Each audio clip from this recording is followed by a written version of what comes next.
Bonjour, aujourd'hui on va parler des fleurs des singes.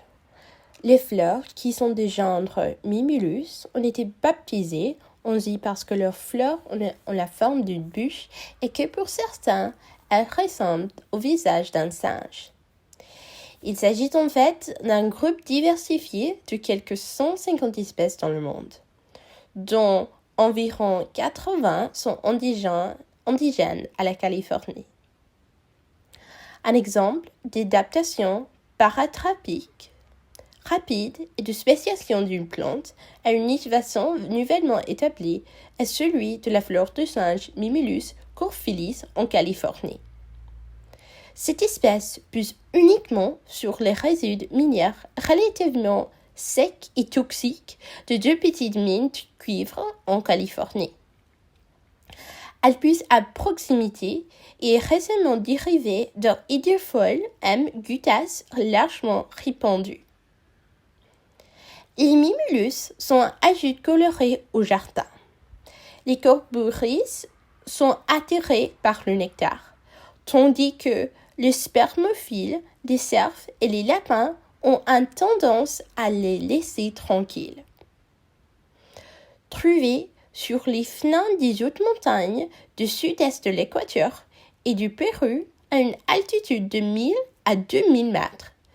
L'orchidée a un visage de singe et un favori populaire mais rare parmi les collectionneurs d'orchidées, car elle a un visage d'extensif de singe ou de babouin dans sa fleur. Les plantes à fleurs de singe ont des feuilles opposées et on divise des fleurs solitaires avec une corolle ouverte à deux lèvres, comme des pétales fusionnés. On dit que les fleurs de certaines espèces ressemblent à un visage de singe, comme j'avais dit avant.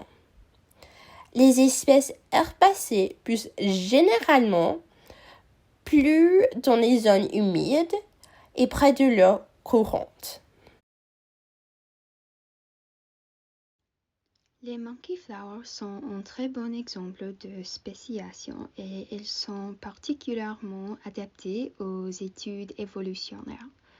Ils ont une vaste gamme de morphologie florale, des pollinisateurs, des systèmes d'accompagnement, des formes de croissance et des préférences d'habitude. C'est facile d'étudier son spéciation parce que, comme tous les systèmes de modèles génétiques végétaux, ils ont un petit génome en temps de génération courte de 6 à 12 semaines et une fésodité élevée, c'est-à-dire la capacité de produire une abondance de nouvelles poussées de 100 à 2000 grains par pollinisation. Elles ont aussi une autocapabilité et une facilité de propagation en serre. À cause de ce grand liste de traits spéciales, ils peuvent être aussi utilisés pour étudier beaucoup d'autres questions dans l'écologie, comme les interactions entre des plantes et des herbivores. Pour donner un peu d'histoire, le fleur a particularité dans l'étude du processus de spéculation été découvert par Yuan en 2004.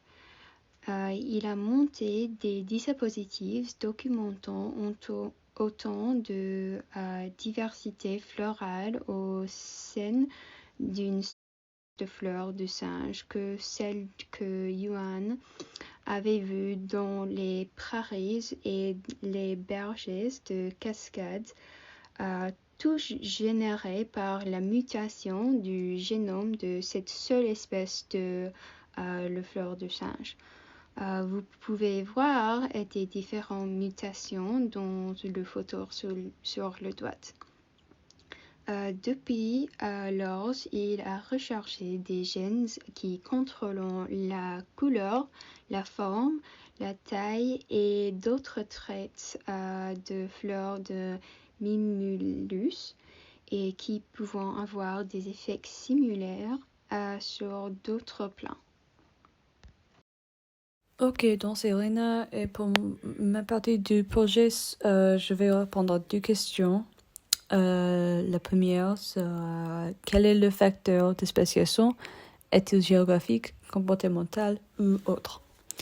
Et en fait, c'est autre. Les fleurs de singe ne se distinguent pas par une frontière ou un obstacle géographique, mais plutôt par leur mode de pollinisation. Et les pollinisateurs sont les abeilles et les colibris qui ont des préférences différentes quant au plan qu'ils pollinisent ou non. Le comportement des fleurs réside dans la façon dont elles interagissent avec leur environnement et dans l'endroit où elles décident de pousser. Et dans le cas des fleurs de singe, leur emplacement dépend de celui de leur pollinisateur. En outre, l'habitat de leurs pollinisateurs dépend des autres plantes qu'ils utilisent pour se nourrir. Les colibris aiment les fleurs rouges, tandis que les abeilles préfèrent les bleus et les violettes. Ça c'est dû au spectre de la lumière visible qu'elles sont capables de voir, ce qui rend plus attractif et a permis au processus de spéciation de se mettre en place. Ma deuxième question est, le processus de spéciation est-il toujours en cours?